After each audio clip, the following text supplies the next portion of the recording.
voluntarios. Buenas tardes.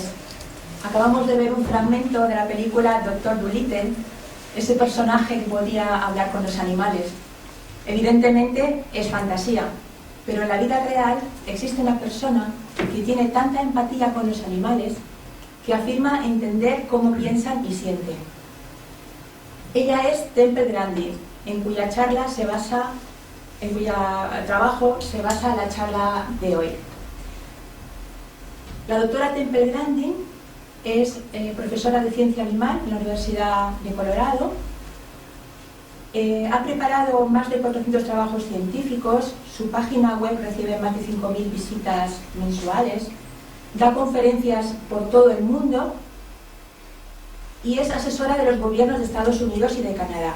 Y la mitad de los mataderos de esos países han estado diseñados por sistemas humanitarios creados por ella. Ella es todas esas cosas, pero lo que la hace diferente de todos los profesionales que trabajan con animales es que Temple Grandin es autista. Y ella afirma que este autismo le hace comprender cómo piensan y sienten los animales, porque el autismo para ella es un lugar intermedio en el camino que separa humanos y animales. En la película que veremos mañana, que os comentaba Francisco, la película sobre su vida, podremos ver el proceso que la llevó de ser una persona totalmente inadaptada a una brillante científica.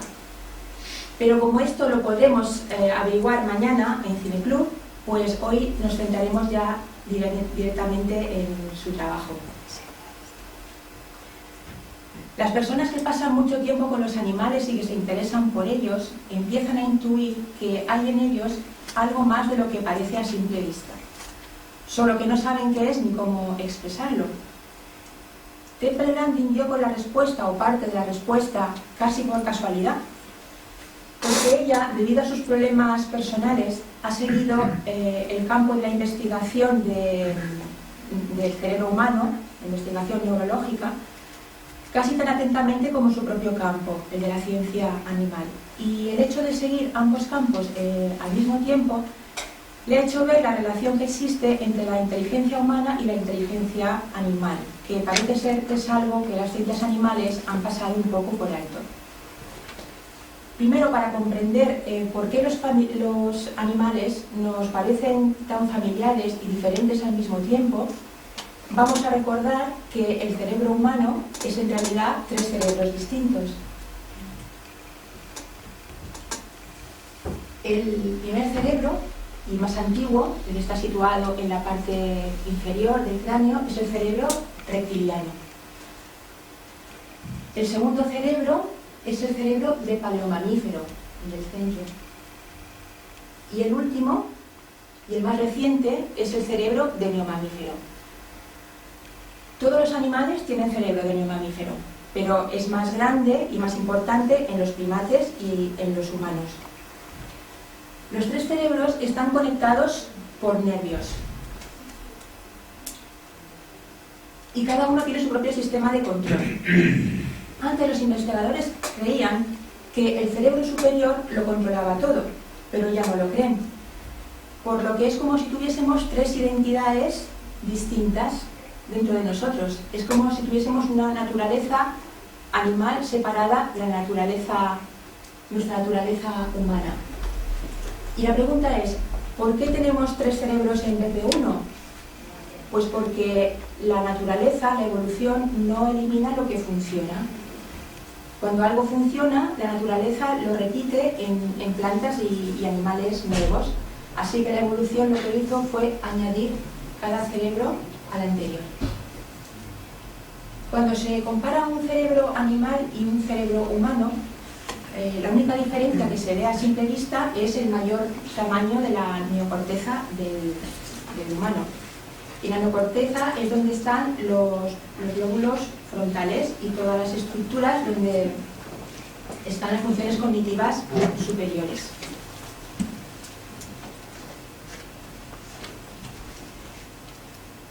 El hecho de que los humanos tengamos los lóbulos más grandes y gruesos hace que dejemos de percibir los detalles del cuadro y solo veamos el gran cuadro. Pero los animales sí que siguen percibiendo los detalles. Por eso, a los humanos típicos no nos asustaría nada de esta lista de cosas que asustan a los animales de granja.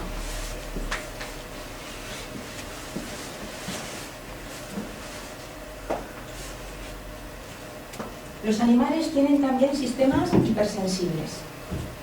Una anécdota es que Freud, cuando pasaba consulta, tenía consigo a su perro.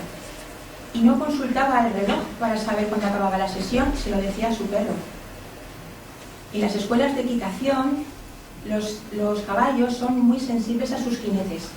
Ellos notan cuando el jinete va a perder el equilibrio y dejan de trotar. Es como si los caballos procurasen que nadie se hiciera daño.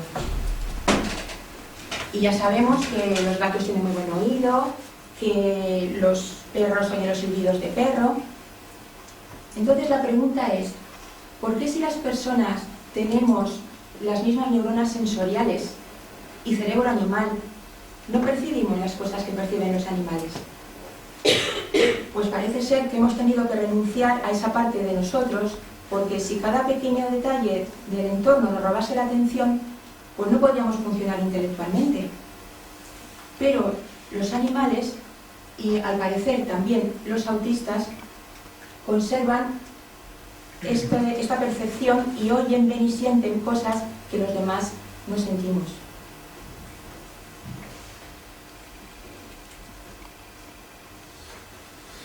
Todos los mamíferos y todas las aves tienen las mismas emociones básicas que los humanos.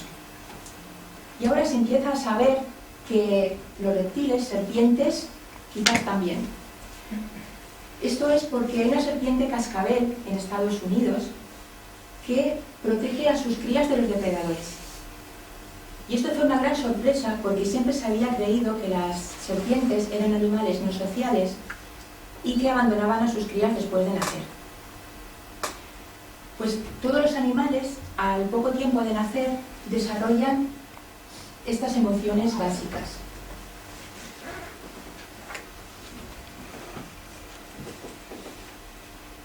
Y estas son sus emociones sociales fundamentales. Todos los animales nacen con el acto sexual integrado en el cerebro, nacen sabiendo cómo hacerlo.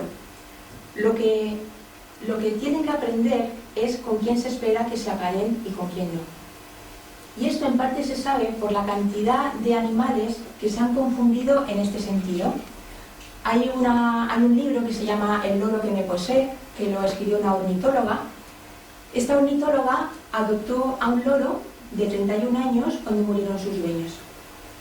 Pues este loro se encariñó tanto con su nueva dueña que creía que era su compañera. Y todas las primaveras la cortejaba, cortaba trocitos de periódico para hacer el nido, acaparaba comida para compartirla con ella, la besaba, y lo más gracioso es que si el marido se ponía demasiado cariñoso lo atacaba. Después dicen que se arrepentía. En cuanto a la ansiedad por separación y el apego social, todas las crías emiten una llamada angustiosa cuando las separan de sus madres. Todos los animales recién nacidos tienen mucho cariño a sus madres y casi todos, cuando crecen, tienen algún amigo especial o están unidos a un grupo en particular. Para las personas, uno de los peores castigos que puede haber es la incomunicación. Y eso no es distinto en los animales. Los animales necesitan amigos y compañeros, y las personas deberíamos procurar que los tuvieran. En cuanto al juego y al alboroto, no se sabe muy bien por qué, pero a todos los animales les encanta jugar. Vamos a volver a una de las emociones básicas, la agresividad. Hoy se sabe que existen estos dos tipos de agresividad. La primera consiste en cazar y matar a la presa para comer, y la afectiva o emocional es todo lo demás. Temple Grandin hace esta clasificación de la agresividad afectiva.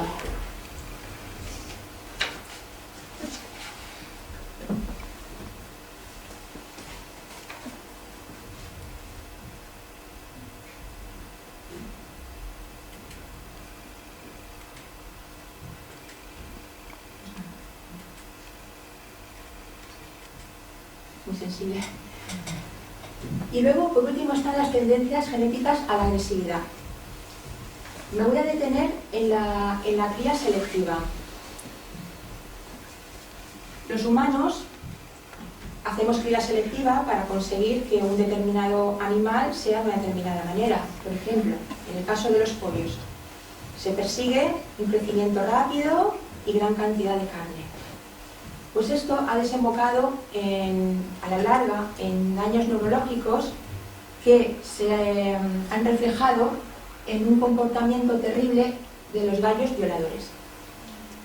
¿Cómo es esto? Pues un gallo normal hace una breve danza nupcial y la gallina se prepara para él.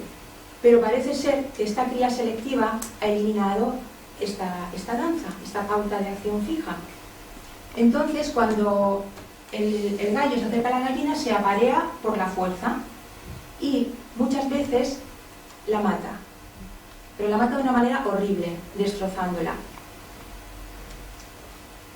Entonces, hay que tener mucho cuidado con excederse en la cría para un rasgo específico, porque siempre acaban desembocando en daños neurológicos, que desembocan también en daños emocionales. Lo que pasa es que como nadie espera ver daños emocionales, acaba pareciendo que lo malo es normal, pero no es así.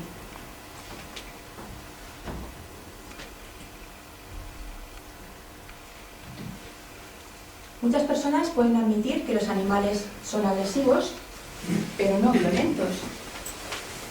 Creen que solamente las personas, los seres humanos, cometen asesinatos, violaciones y hacen guerras. No es cierto. Algunos chimpancés llevan una especie de miniguerras. Dos grupos de chimpancés, machos, se enfrentan en las lindes de sus territorios y luchan. Y mueren tantos chimpancés en estas miniguerras que en algunos sectores, en algunos grupos, la proporción de hembras y machos es de 2:1. Jane Goodall explicó el disgusto que supuso para ella descubrir que sus amados chimpancés eran capaces de un comportamiento semejante. También, aunque parezca increíble, los delfines y las orcas pueden tener comportamientos espantosos, una gran violencia. Temple Grandin no sabe por qué se reduce la violencia animal, pero cuando lee literatura científica siempre le sorprende el hecho de que sean los animales con cerebros más complejos los que tengan estos comportamientos. Podría ser, por una parte, que un cerebro más complejo puede tener, digamos, más fallos de conexiones, o también que un cerebro más complejo permite elegir libremente comportamientos que pueden ser buenos, malos o regulares. Los seres humanos somos capaces de actos de gran amor y sacrificio, pero también de actos muy crueles. Así que no sería de extrañar que los animales también lo fueran.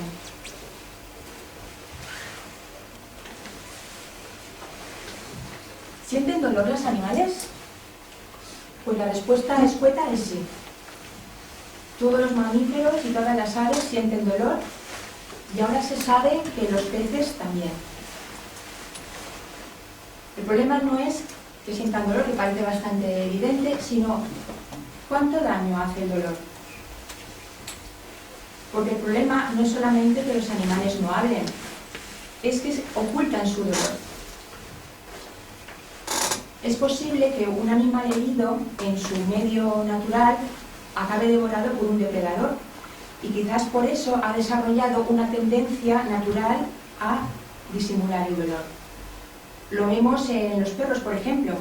Si le pisas la pata a un perro, pues grita a pleno pulmón, porque él no tiene que preocuparse de que lo maten y lo devoren. Los animales herbívoros pequeños, como ovejas, cabras, antílopes, son especialmente estoicos. Temple vio una vez a una oveja que había pasado por una operación ósea terrible y hacía como si no pasara nada. Incluso comía, que eso es algo que todas las teorías dicen que un animal no hará. Entonces siempre Temple se lo explica a los veterinarios. Les dice: No hay manera de saber cuánto dolor siente un animal cuando uno está allí con él, porque los animales ocultan el dolor.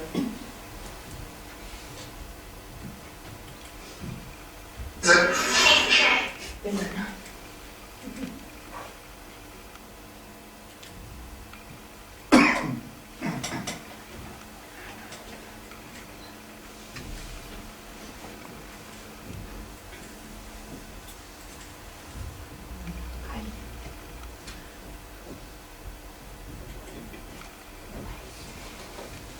Se ha puesto mucho empeño en algunos sitios en crear sistemas humanizados de sacrificio para que el animal no sienta precisamente dolor. Pero Temple Grandin cree que hay que pensar en la vida emocional de los animales, no solo en su vida física. Ella dice que lo peor que se le puede hacer a un animal es infundirle miedo. Dice que el miedo es tan malo para ellos que es peor que el dolor. Y siempre todo el mundo la mira muy sorprendida cuando dice esto, porque quizá las personas, si nos diesen a elegir entre un miedo intenso y un dolor intenso, quizá elegiríamos el miedo. Pero es porque nosotros podemos dominar más el miedo que ellos. Lo más importante para recordar es que los animales se asustan de los pequeños detalles, como hemos visto anteriormente. Temple conoció a un caballo que se asustaba de los sombreros negros. Ni blanco, ni rojo, ni azules. Solo gente que llevara puesto en la mano sombreros negros. También hay un caso en un zoológico. Había unos chimpancés que se asustaban de la lona. Y esto era porque cuando los habían capturado, los metieron en bolsas de lona.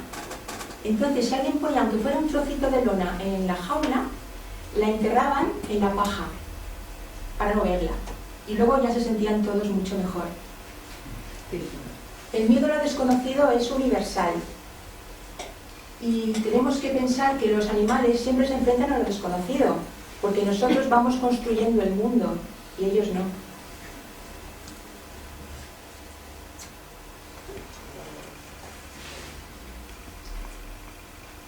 La batalla siempre está entre un grupo de investigadores numeroso que cree que los animales no son muy inteligentes o no tienen muchos sentimientos, y un grupo mucho más reducido que cree que en los animales hay mucho más de lo que parece a simple vista. En este último grupo está la doctora Pepperberg con su papagayo Alex, que es el objeto de su estudio. Alex llegó a alcanzar el nivel cognitivo de un niño de unos 6 años. Los psicólogos conductistas siempre habían pensado que si era difícil que un niño aprendiera categorías abstractas como forma y color, sería imposible que un ave lo consiguiese. Pero Alex podía reclasificar los objetos a voluntad. Si le enseñaban un cubo azul y le preguntaban qué color, decía que azul. Si le preguntaban qué forma, decía que 4 esquinas. Esto lo aplicaba a todos los objetos que le enseñaran, no solamente los que había aprendido. Pero ¿es esto verdadera cognición? Los científicos dicen que verdadera cognición es cuando un animal resuelve una situación en condiciones nuevas. Pues hubo un proyecto, un experimento que asombró al mundo cuando se publicó en la revista Science. Eran 2 cuervos, Betty y Abel, los sometieron a una prueba para ver si elegían un alambre torcido o uno recto para sacar comida de un tubo. En una de las sesiones, Abel le quitó el alambre torcido a Betty, que se quedó solo con el recto. Cuando ella vio que no podía sacar comida con ese alambre, lo torció. Lo hizo 9 veces, hasta que quedó perfecto. Y después de usarlo, hizo mejoras, hasta que quedó perfectísimo. Esto es todavía más asombroso si pensamos que Betty no sabía nada del alambre ni de sus propiedades, porque en la naturaleza no hay nada que se doble y conserve la forma como el alambre. Volviendo a la doctora Pepperberg, todos los experimentos que se habían llevado a cabo hasta el momento, hasta que llegó ella, se habían hecho por el modelo de condicionamiento operante o estímulo-respuesta, que esto es cuando un animal hace algo para conseguir algo. Por ejemplo, cuando una rata aprieta una palanca para conseguir una bolita de comida, es que ha recibido un condicionamiento operante. Pero ella decidió renunciar a este método y probar una nueva rama basada en los modelos sociales. Entonces lo que hizo no fue enseñar directamente a Alex, sino que enseñaba a su ayudante y él solo tenía que observar. También utilizó cosas que un papagayo desea mucho, como un trocito de corteza crujiente. Lo que hacía, si quería que el papagayo aprendiese el color azul, pintaba la corteza de azul, se sentaba con su ayudante, le preguntaba y si el ayudante acertaba podía jugar con la corteza y Alex solo tenía que observar. Os voy a pasar un vídeo para que conozcáis a Alex en acción. Lo siento que no ha sido posible encontrarlo con subtítulos en español, pero os voy a contar básicamente lo que hace. Más que nada es para que conozcáis su voz y cómo era. Entonces, primero le presenta una serie de objetos, él los va identificando y le dicen también qué color, cuántos, creo que uno cuál es más pequeño o más grande. Luego veremos que han pasado 10 años y la doctora está ya en otro laboratorio. Y el presentador le pregunta si Alex ha aprendido cosas nuevas en esos años. Y ella le explica que sí. Van a hacer un poquito de calentamiento y le explica que si Alex no entendiera realmente qué es lo que se le pregunta, no podría contestar a la serie de preguntas que le hace sobre unos mismos objetos que han sacado prácticamente al azar de una bandeja. Luego le veremos también identificando números hasta 6, que es donde sabía contar en ese momento. Así que vamos a verlo.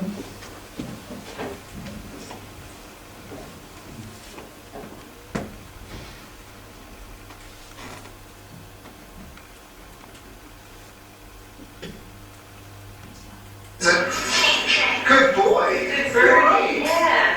What a smart. We first met Alex 10 years ago. He astonished us then. What is it? Good boy. Yeah, That's good nice. birdie. Alex, what's one?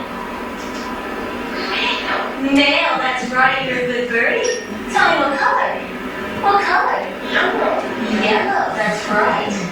He even knew what things are made of. What matter? Good Yeah, boy. that's right. Pretty good. How many? Good boy, how many? Irene Pepperberg was Alex's chief mentor. 2. Good parrot. Good boy. 1, 2. Okay, one more question on these. What color bigger? Back then, Irene and Alex worked at the University of Arizona. You know, what color bigger? Good boy. Good birdie. Hello, Alex. But when we caught up with them recently, Irene was a visiting professor at MIT's Media Lab. What, can Alex do any new things since Yeah, we're going to do a couple of new things. I'm going to start with some old things just to warm them up a little bit. Okay. So these are 2 objects, and we pulled them out of the tray. And the neat thing about this is if he didn't really understand what we were all talking about, he wouldn't be able to answer the several series of questions that I'm going to ask him. He would just have a single response to these things. So can you tell me what's here? What toy? Can you say better? Say better. That's right. Can you tell me how many? How many? Come on, can you tell me how many? 2. Very good. We keep going. Can you tell me what's different? What's different? Color. Very good, different color. And can you tell me what color's smaller? What color's smaller? What color's smaller? What color's smaller? Green. You could have said it a little better, but that's a good boy. Can you tell me what number is gray? Alex is now learning to recognize numbers up to 6, which is about as high as he can count. Come on, what number is gray? You don't want to? nut. Well, tell me, what number is gray and you'll get a nut. What number is gray? 4. Very good, good boy. Okay, What good. else? You get a big nut. Quedaos con una cosa, ha pedido una nuez, ha pedido un fruto seco. Esto es importante porque lo veremos después. ¿Y queréis saber cómo aprendió el color gris? Pues un día se vio en un espejo, vio su imagen en un espejo y preguntó ¿qué color? Lo preguntó 6 veces y 6 veces la doctora le contestó gris, eres un papagayo gris. Y así aprendió la categoría de gris. Lo asombroso es que nadie le había enseñado nunca a hacer preguntas. Lo hizo espontáneamente por su cuenta.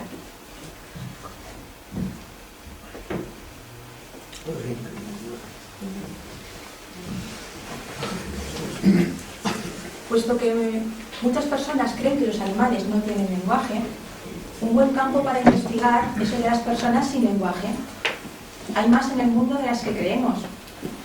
Seguramente son personas sordas de nacimiento, que se han criado en comunidades muy pobres, como para que haya una escuela de sordos, o muy pequeñas, como para que haya alguien que sepa el lenguaje de signos. Lo más curioso es que casi nadie ha estudiado a estas personas.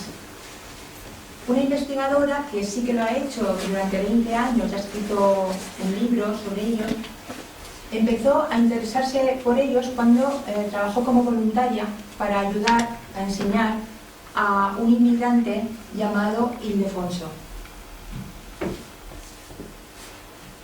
Ildefonso no tenía la menor idea ni del lenguaje hablado ni escrito. Él sabía, cuando veía a los niños, cuando era pequeño, veía que hacían algo con sus libros, pero no tenía ni idea de qué. Y un día le estaba enseñando los colores y cuando llega el verde, él se pone muy nervioso y empieza a hacer gestos de correr y esconderse. Y ella no entendía nada. No sabía por qué se había puesto tan frenético. Hasta que comprendió que verde era el color más importante en la vida de Ildefonso. Los agentes de la patrulla de migración vestían de verde. Él trabajaba en el campo y los furgones que tenían estos agentes eran verdes. Era la gente que lo atraparía y lo devolvería de nuevo a México. Él no tenía la menor idea de conceptos como verdadero, falso, justo o injusto. Él no sabía si era justo o injusto que la gente de verde lo atrapara y lo devolviera a México. Pero sabía que era lo que hacía la gente de verde y tenía que mantenerse alejado de ellos. Esto no significa que Ildefonso fuera tonto. Era inocente. De la misma manera, los animales no saben si es justo o injusto que los maltraten o cuando ven maltratar a otros animales. Ildefonso no solo no era tonto, si podíamos decir que una persona de inteligencia incluso superior a la media, puesto que había emigrado, encontrado trabajo y controlado su vida con una enorme dificultad. Por eso, cuando vemos que un perro es maltratado por su dueño, no es porque sea tonto, es porque es inocente. Otra cosa curiosa de Ildefonso es que, aunque él no tenía la menor idea de la religión cristiana que practicaba su familia, a las 3 semanas de conocer el lenguaje, aprendió la palabra Dios y que Dios significaba grandeza invisible. Temple cree que es posible que la religión o el sentido de lo trascendente esté integrado en el cerebro humano. Y tampoco le extrañaría que los animales tuviesen acceso a una realidad invisible, a un mundo superior que no pueden expresar. Y la lección del caso de Ildefonso es que, aunque el lenguaje hace el pensamiento más abstracto, sin lenguaje también se pueden tener pensamientos abstractos. Cuando estaba en la universidad, Temple recuerda que un profesor dijo que los animales no tenían conciencia porque no tenían palabras con las que pensar. Y ella recuerda que esto le sorprendió mucho, porque ella piensa en imágenes, no piensa en palabras. Y pensó, debo asumir que no soy consciente. Es evidente que Temple Grandin es consciente. De la misma manera, no deberíamos decir que los animales no son conscientes solo porque no tienen lenguaje. Ildefonso no tenía lenguaje y era consciente.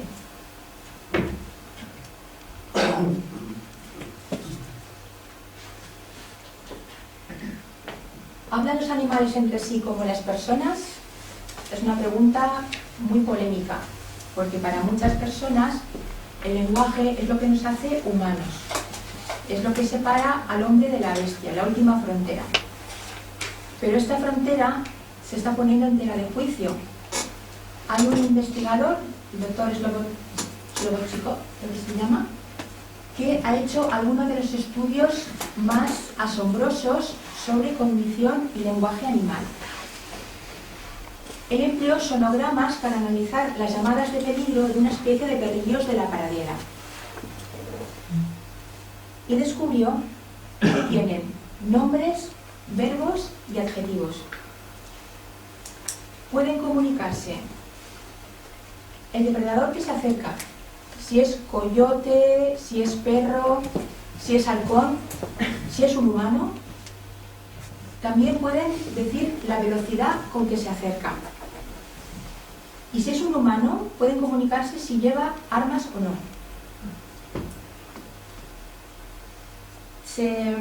Tienen muchas más llamadas que aún no se han descifrado. Lo más curioso es que estos perrillos, una vez más, no nacen sabiendo el lenguaje. Tienen que aprenderlo. Ahora simplemente pondré un vídeo para que veáis sus llamadas. A predator is revealed. El experimento con el A plastic coyote without any legs.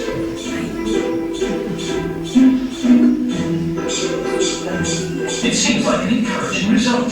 The prairie dogs are certainly being vocal. What's really wonderful about this is that other individuals are chiming in just in response to the vocalization. So they don't even have to see the stimulus in order to know that this is a coyote, and they start yelling. Every call recorded must subsequently be analysed by comms. We can hear the difference in the calls between the different predators, but that's not really enough for us. What we really need is some sort of analytical tools for measuring what the frequency and time elements in the call are. And so this software here allows us to do this.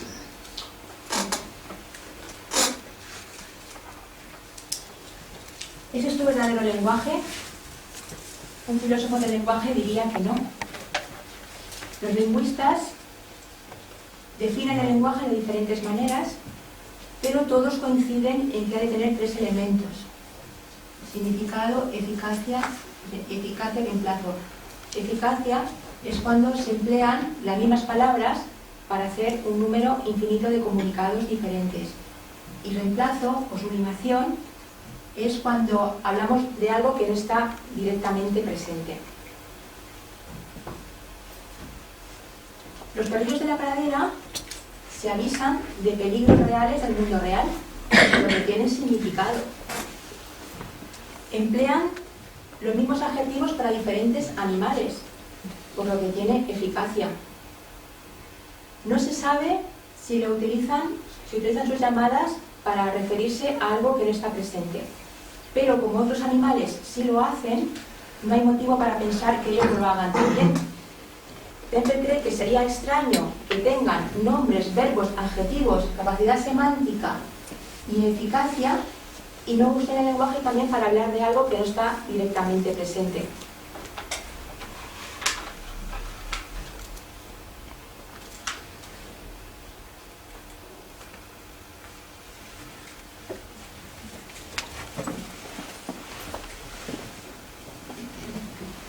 La hipótesis de Temple Grandin es que la música es el lenguaje de muchos animales. De hecho, las llamadas de los perrillos de la pradera son diferentes piezas musicales. Existen pruebas de que la música se desarrolló en los animales antes que en los humanos. Unos investigadores escribieron en Science que el hecho de que los cantos de las ballenas y la música humana tenga tanta similitud, a pesar de que en nuestra evolución no nos hemos cruzado en los últimos 60 millones de años, podría indicar que la música es anterior a los humanos.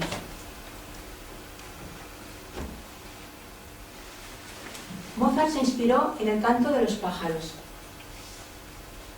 Tenía un estornino y en su cuaderno de notas anotó un pasaje de su concierto para piano en sol mayor, como él lo había escrito y como su estornino lo había revisado. Lo que escribió Mozart sonaba así.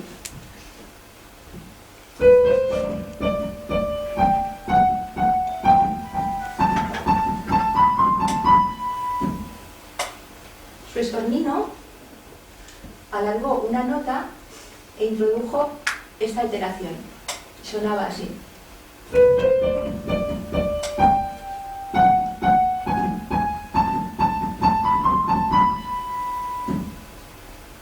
Mozart en su cuaderno de notas escribió "qué bonito" junto a la versión del estornino.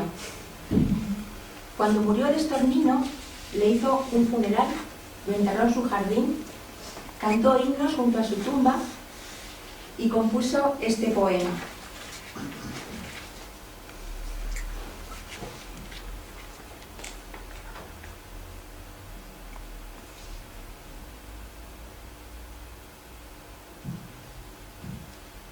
Los animales y las personas tenemos gustos musicales parecidos.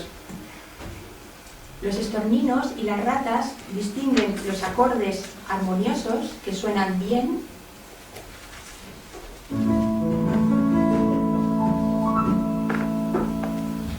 de los disonantes que suenan mal. Gracias, Bárbara. Ahora quiero que escuchéis una grabación muy breve y a ver a qué os recuerda.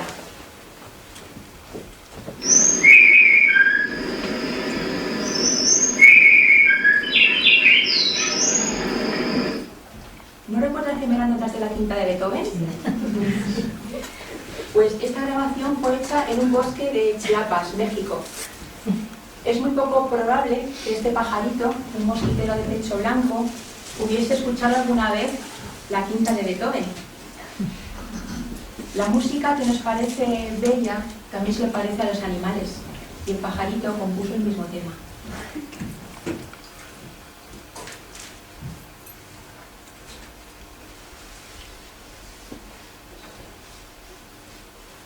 La verdad es que no sabemos mucho sobre el lenguaje de los animales. El lingüista Noam Chomsky escribió en Science que los animales, mejor dicho, los humanos, somos los únicos animales cuyo lenguaje es recursivo. Esto viene a querer decir que aplicamos normas para combinar sonidos sin palabras en un infinito número de oraciones. Pues volviendo a la doctora Pepperberg, ella y su equipo querían averiguar si era posible que los animales, las aves, comprendieran que las palabras se componen de letras que pueden recombinarse para formar nuevas palabras. Así que empezaron a entrenar a Alex con letras imantadas de plástico. Pero un día visitaron el laboratorio los patrocinadores de la doctora. Y claro, ella quería enseñarle lo que podía hacer Alex. Y empezaron una demostración. Le dijo: Alex, ¿qué sonido es azul? Y el azul era la letra S. Y él dijo: S en inglés. Y dijo: quiero una nuez, lo que hemos oído antes. Pero la doctora no quería que el poco tiempo que iban a estar aquí los patrocinadores, él se lo pasase comiendo, así que le dijo: espera, ¿qué sonido es verde? Y verde era SH. Y él dijo: shh. Muy bien, respuesta correcta otra vez. Pero nada de la nuez. Continuaron, que sonido es naranja, demás, y él estaba cada vez más impaciente. Hasta que perdió la paciencia y dijo: quiero una nuez, N-U-E, o como lo dijo en inglés, N-U-T. Era increíble. La doctora Pepperberg y su equipo eran las mayores autoridades mundiales en las facultades cognitivas del papagayo y no tenían ni idea de que había aprendido a deletrear.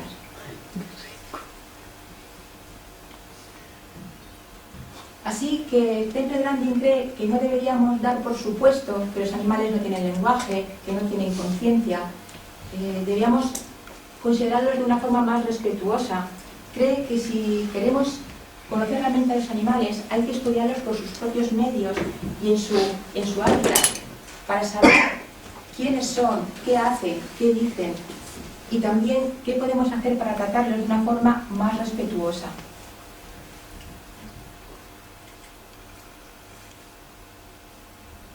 Temple Grandin dice que hay animales que tienen talentos excepcionales que superan cualquier cosa que una persona puede hacer. Algunos de estos talentos excepcionales es la migración de las aves. Su cerebro no es mayor que una nuez, pero hacen y recuerdan rutas de miles de kilómetros. Algunas incluso viajan del Polo Norte al Polo Sur todos los años y vuelven.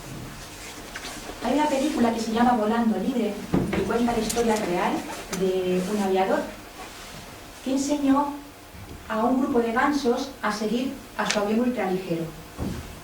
Les enseñó a hacer una ruta de 700 kilómetros a campo abierto y sin hitos. No hay ningún ser humano que sea capaz de hacer una ruta de 700 kilómetros a campo abierto y sin hitos. Y también hay otros animales que tienen memoria excepcional. El caso de las ardillas grises. Las ardillas grises cada invierno entierran como unos 500 frutos secos cada una y luego recuerdan dónde están todos. Y no creáis que marcan el terreno o los encuentran por el olor. Lo que hacen es que toman como referencia los edificios, y es un parque, o los árboles, y triangulan. Toman los ángulos para medir la distancia con esos hitos y luego los encuentran todos. Si los humanos a veces no recordamos de dónde hemos dejado las llaves del coche, ¿cómo íbamos a encontrar 500 frutos secos? Yo desde luego que dejo las cosas por todas partes, no pasaría del invierno.